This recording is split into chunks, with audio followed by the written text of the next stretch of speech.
दोस्तों, क्या आपको पता है कि रिटायरमेंट के जो बेनिफिट्स होते हैं, जो सैलरी के साथ मिलते हैं हमें, चाहे वीआरएस लें या वैसे, अगर आपने उसे आईटीआर में नहीं दिखाया तो उसके ऊपर 60% का टैक्स सरकार लगा सकती है। बिल्कुल ठीक कह रहा हूं मैं। आज की वीडियो उसी के ऊपर है। इंडिया के इकलौते प्रैक्टिकल चैनल एक्सपर्ट सी सचिन पे आप सबको मेरा नमस्कार। और दोस्तों, ये वीडियो बड़ी इंपॉर्टेंट इसलिए भी आती है कि किस तरीके से इंडिया का टैक्स सिस्टम है। बड़ा ही दुख होता है मुझे बताते हुए कि एक सीनियर सिटीजन जो रिटायर हो गए थे, जिसके ऊपर पूरा टैक्स कटा हुआ था, उसको किस तरह हरास किया गया, किस तरह का 60% टैक्स लिया गया। तो आज मैं बात करूंगा रिटायरमेंट बेनिफिट्स, जो सैलरी के साथ फॉर्म 16 मिलता है आपको, उससे आईटीआर में दिखाना जरूरी है या नहीं। क्वेश्चन क्यों इसलिए इंपॉर्टेंट है क्योंकि वो सारा टैक्स फ्री होता है। चाहे आपको ग्रेजुटी मिले, चाहे पीएफ का पैसा मिले, चाहे सोसाइटी का फंड मिले, चाहे यूनियन का फंड मिले, रिटायरमेंट के टाइम पे जितना ही पैसा मिलता है उसके ऊपर किसी तरह का कोई टैक्स नहीं है। कैसे दिखाना है आईटीआर में, कब दिखाना है, किस तरह दिखाना है, और नहीं दिखाया तो क्या होगा, वीडियो को आखिर तक जो देखिएगा। लाइक शेयर करना मत भूलिएगा। दोस्तों, केस बताता हूँ, केस स्टडी जो मेरे पास केस आया है, जो मैं वीडियो बना रहा जिस वैसे मैंने, एक ऐसे रिटायर हुए बेचारे, उनकी सैलरी, बेचारे इसलिए कह रहा हूँ मैं उनको कि रिटायर होकर सोचा था लाइफ इंजॉय करेंगे वो, लेकिन एक नई मुसीबत इनकम टैक्स ने डाल दी। 52,52,000 रुपये का उनका सैलरी का फॉर्म 16 बना। जितना भी टीडीएस था रिटायरमेंट फंड के साथ मिला, कंप्लीट टैक्स पूरा 9 लाख का कट गया उनका। फॉर्म 16 के अंदर भी दिख रहा था ये, और 26 एस में जो इनकम टैक्स डिपार्टमेंट के पास था वो भी है। उन्होंने आईटीआर फाइल नहीं करी। सीनियर सिटीजन हमेशा भूल जाते हैं कि यार रिटायरमेंट का फंड था, टैक्स पूरा कट गया, तो आईटीआर भरने की जरूरत नहीं थी। आईटीआर नहीं भरी तो उन्होंने दिखाया भी नहीं। जब नहीं दिखाया तो इनकम टैक्स में उनका केस लग गया सेक्शन 148 के अंदर कि ह्यूज सैलरी, डिपार्टमेंट लिखा हुआ huge salary but ITR note filed. अब सीनियर सिटीजन थे, उन्होंने क्या करा, सिंपल वे के अंदर फॉर्म 16 सबमिट कर दिया कि मेरा फॉर्म 16 ये रहा जी, पूरा टैक्स कटा हुआ है। ये तो करेगा मैक्सिमम से मैक्सिमम, सर क्या ज़्यादा क्या कर सकता था, कोई भी सीनियर सिटीजन होगा, या मान लो मैं भी होता तो ऐसे ही करता। अच्छा, इस केस से ये भी ध्यान रखना पड़ेगा, बड़ा इंपॉर्टेंट है कि किसी भी केस को हल्के में ना लिया जाए कभी भी, और अपने आप हैंडल ना करें। उसके बावजूद भी इनकम टैक्स डिपार्टमेंट ने उनकी 20,96,000 रुपये की डिमांड निकाल दी, यानी कि 35 लाख का एडिशन कराया और 20-21 लाख की डिमांड निकली, मोटा 60% का टैक्स। यानी कि रिटायरमेंट फंड ना दिखाने की वजह से इनकम टैक्स ने 60% का टैक्स निकाल दिया। अब हुआ क्या इस वजह से, एक तो मुझे अपील फाइल करनी पड़ी, मैंने अपील की फीस ली। दूसरा, पेनल्टी लगाएगा वो 200%। अभी जैसे अपील का केस खत्म होगा मैं बोलूँगा टैक्स जमा हो गया है, पेनल्टी इनिशिएट जरूर करेगा वो। साथ में 272(1)D की 30,000 रुपये की उसने पेनल्टी भी लगा दी, क्योंकि इन्होंने अंकल जी ने रिप्लाई नहीं करा टाइम पर। एक रिटायर्ड पर्सन जो अपनी ज़िंदगी जीना चाहता था, इस तरह का हरेसमेंट है। मैं आपको उनका असेसमेंट ऑर्डर, डिमांड नोटिस और कंप्यूटेशन शीट भी दिखाता हूँ कि किस तरीके से इनकम टैक्स डिपार्टमेंट ने ज़बरदस्ती उसका टैक्स निकालने की कोशिश करी। दोस्तों, ये है उन व्यक्ति का फॉर्म 16 जिनका 52,52,461 की सैलरी थी, और ये देखो, आप देख रहे हो रिटायरमेंट के बेनिफिट भी लिखे हुए हैं, यहाँ पे कुछ अमाउंट भी लिखा हुआ है। अब मैं आपको दिखाता हूँ जो उनकी टैक्सेबल सैलरी थी। ये रहा वो पेज जहाँ पे उनकी टैक्सेबल सैलरी है 35,35,070 और 8,99,212 का टैक्स पेबल बनता है, और यही 26 एस में आ भी रहा है। अब मैं आपको फॉर्म 16 में दिखाता हूँ कि यहाँ टैक्स कहाँ कटा हुआ है, और 26 एस में दिख भी रहा है। ये देखिए दोस्तों, ऊपर ही लिखा हुआ है इनके पार्ट ए के अंदर कितनी सैलरी है क्रेडिट हुई है, और 9,13,657 रुपये का टैक्स कट गया, यानी कि 8,99,000 से भी ज़्यादा का टैक्स कट गया है। तो एक्चुअली इनको रिफंड ही आता, जो नीचे दिखाया 8,99,000 का, उससे ज़्यादा ही टैक्स कट लिया है। अब मैं आपको असेसमेंट ऑर्डर भी दिखाता हूँ। दोस्तों देखिए, यहाँ पे वो कह रहा है कि सैलरी थी 52,17,000 रुपये की, और एसएससी ने आईटीआर फाइल नहीं करी, बहुत सारी अपॉर्चुनिटी दी हैं।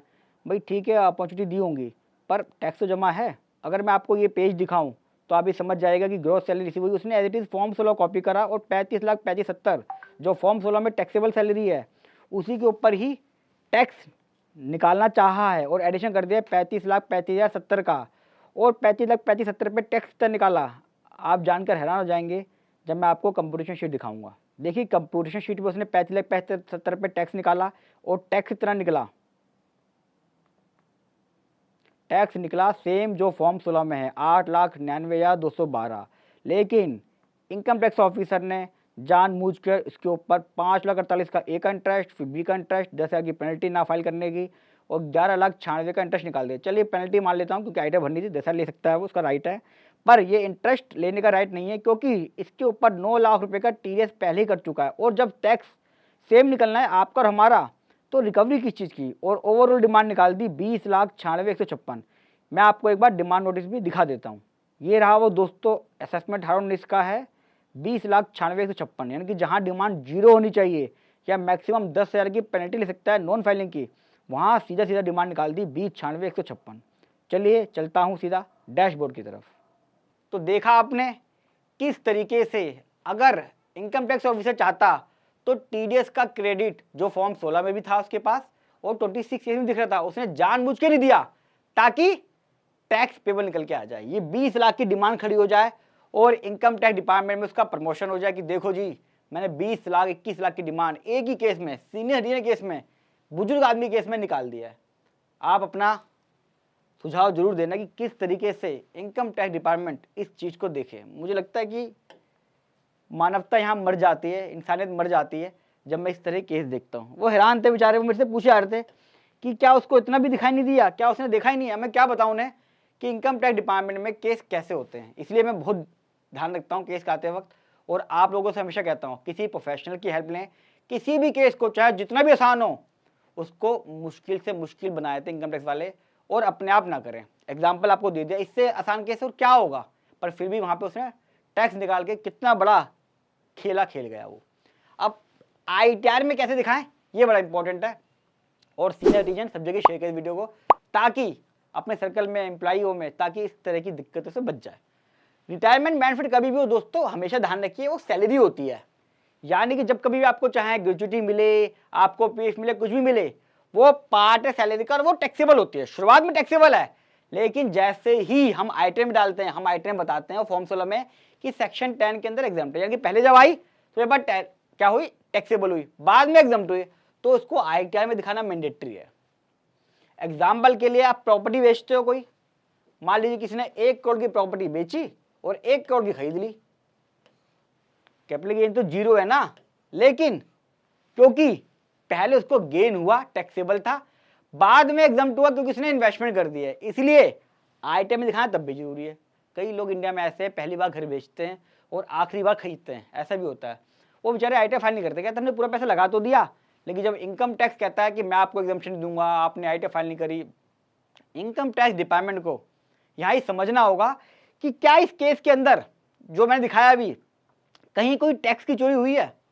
ऐसा नहीं है कि शुरुआत में नहीं पता चला होगा उसको कि भाई फॉर्म 16 है, 26 में आ रहा है, टैक्स की चोरी तो कोई हो नहीं, तो उसको केस वहीं ड्रॉप कर देना चाहिए था। चलिए उसने वहां गलती कर दी, जब उसने ऑर्डर पास करा फाइनल, तो क्या तब उसे नहीं पता चला कि यार टीडीएस कटा हुआ है, तो जितना टैक्स मैंने बनाया है उतना ही टैक्स फॉर्म 16 में भी आ रहा है और उतना ही टैक्स सरकार के पास पहले से आ चुका है, तो टैक्स तो कुछ नुकसान हुआ ही नहीं है, तो मैं 20,96,000 का टैक्स क्यों निकालूं, पूछता इंडिया। अच्छा कोई बात नहीं, इमोशन से बाहर आता हूँ।